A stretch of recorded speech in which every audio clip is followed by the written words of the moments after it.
কিছু এমন অ্যাক্টর যারা জীবনের ঝুঁকি নিয়ে অ্যাক্টিং করার পর পাগল হয়ে যায়। কেন এই বিড়াল একটা টাইম খাবার না পাওয়ার কারণে তার মালিককেই মেরে ফেলে দেয়, আর পেন ড্রাইভকে যদি চার্জারে লাগানো হয় তাহলে কি হবে? জানার জন্য দেখতে থাকো ভিডিওটি শেষ পর্যন্ত।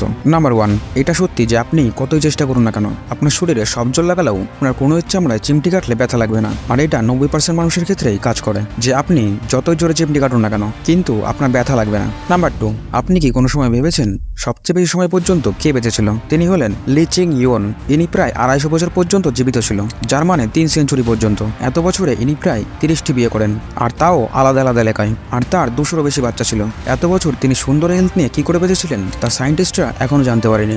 নাম্বার 3, এই অ্যাক্টর তার জীবনের ঝুঁকি নিয়ে অ্যাক্টিং করার পর পাগল হয়ে যায়। First, Heath Ledger. তার নাম তো শুনেছেনই, তার খতরনাক অ্যাক্টিং সারা বিশ্বকে মাতিয়ে রেখেছিল। আপনি কি জানেন তার এই খতরনাক অ্যাক্টিং তার মৃত্যুর কারণ হয়ে দাঁড়ায়? ইনি জোকারের ক্যারেক্টারে খতরনাক অ্যাক্টিং করার জন্য নিজেকে একটা হোটেলে বন্ধ করে দেন। তিনি রাতের পর রাত জেগে জোকারের প্র্যাকটিস করতেন, আর তিনি মাত্র 2 ঘন্টা ঘুমাতেন। আর তার জন্য তার বডিতে ব্যথা শুরু হয়, মাথা ব্যথা হতে থাকে। তিনি ঘুমানোর জন্য প্রতিদিনই ঘুমের ট্যাবলেট খেতেন, আর এই জিনিসগুলি তার মৃত্যুর কারণ হয়। দ্বিতীয়ত, বিল কার্সকার্ড। ইনি প্রথমবার যখন প্যানিউইস ক্যারেক্টারে পাঠ করার পর তিনি যখন এই মুভিটা তার ঘরে একা একা দেখছিলেন, তখন তিনি খুবই ভয় পেয়ে যান। তারপর তিনি বলেন যে তার এমন মনে হতো যেন প্যানিউইস তার ঘরে প্রতিদিন আসতো। নাম্বার 4, আপনি যেখানে থাকুন না কেন, মরুভূমি বা পাহাড়ে, গ্রামে অথবা শহরে, টাটা গ্রুপের কোনো না কোনো জিনিস আপনি নিশ্চয়ই দেখতে পারবেন। আর সেটা যাই হোক না কেন, লবণ না হয় ট্রাক। কিন্তু আপনি কি কোনো সময় ভেবেছেন যে টাটা কোম্পানি বাইক কেন বানান না? এটি শুরু হয় ওই সময় থেকে যখন রতন টাটা তার গাড়িতে করে কোথাও যাচ্ছিলেন, আর সেই সময় তার গাড়ির পাশ দিয়ে এক পরিবার বাইক নিয়ে যাচ্ছিলেন।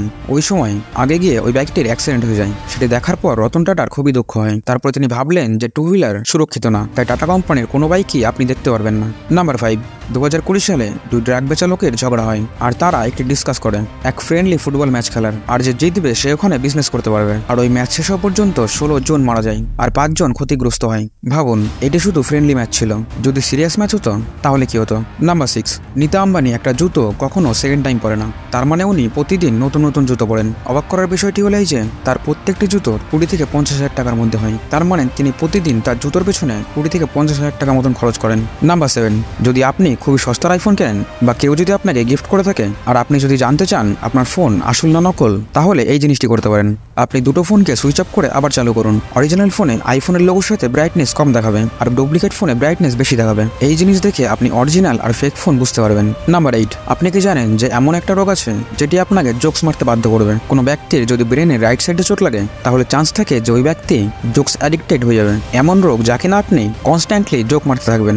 নাম্বার 9, এই বিড়াল সারা রাত তার মালিককে দেখতে থাকে। তারপর মালিক কারণ জানার জন্য ক্যামেরা লাগানোর পর অবাক হয়ে যায়। আসলে ড্যানিয়েল হকিংসের ফ্যামিলি এক বিড়ালকে অ্যাডপ্ট করেন। ওই বিড়ালটির নাম তারা মফিন্স রাখে। কিছুদিন পর ওই বিড়ালটি তাদের ফ্যামিলির একটা সদস্য হয়ে যায়। ও রাতে ড্যানিয়েলের রুমে থাকতো। যখন রাতে ড্যানিয়েলের ঘুম ভাঙতো, তখন ওই বিড়াল ড্যানিয়েলকে দেখতে থাকতো। বহুদিন ধরে এটা চলার পর ড্যানিয়েলেরও অবাক লাগে, কারণ তারও শ্বাস নিতে কিছুদিন ধরে কষ্ট হচ্ছে, আর সেটাও রাতেই হয়। তখন থেকে যেদিন ওই বিড়াল তার ঘরে আসে, তারপর ড্যানিয়েল বাজার থেকে একটা নাইট ভিশন ক্যামেরা কিনে আনেন। তারপরে সেই ঘরে ফিট করেন। সেদিন বিড়ালটিও তার রুমেই ছিল। রাতে তো ড্যানিয়েল ঘুমিয়ে পড়ে। তারপর সকালে উঠে দেখে সে অবাক হয়ে যায় যে বিড়ালটি ড্যানিয়েলের মুখের উপর মুখ রেখে শুয়ে থাকে। মনে হচ্ছিল যেন বিড়ালটা তাকে মারার জন্য চেষ্টা করছিল, তার জন্য রাতে তার নিঃশ্বাস নিতে প্রবলেম হতো। নাম্বার 10, পেন ড্রাইভ যদি আমরা চার্জিংয়ে লাগিয়ে দিই তাহলে কি হবে? সেটা কি ব্লাস্ট হয়ে যাবে, না চার্জার খারাপ হয়ে যাবে, না পেন ড্রাইভের মধ্যে সব ডেটা খারাপ হয়ে যাবে? এই তিনটির মধ্যে একটিও যদি আপনি ভেবে থাকেন, তাহলে আপনি একদম ভুল ভাবছেন। কারণ পেন ড্রাইভ শুধুমাত্র ডেটা সেভিং করে। এটা পাওয়ার ব্যাংকের মতো কারেন্ট সেভ করার অপশন থাকে না, আর তার জন্য পেন ড্রাইভ চার্জারে লাগালে কিছুই হবে না। এগুলোই তো আপনি জানলেন। ভিডিওটাকে শেয়ার করুন আপনার ফ্যামিলির সাথে এবং বন্ধুদের সাথে। ভিডিওটি ভালো লাগলে একটা লাইক করুন, কারণ এই পর্যন্ত দেখেছেন তাহলে পছন্দ তো হয়েছেই। আর চ্যানেলটিকে সাবস্ক্রাইব করে বেল আইকন অন করতে ভুলবেন না। Thanks for watching.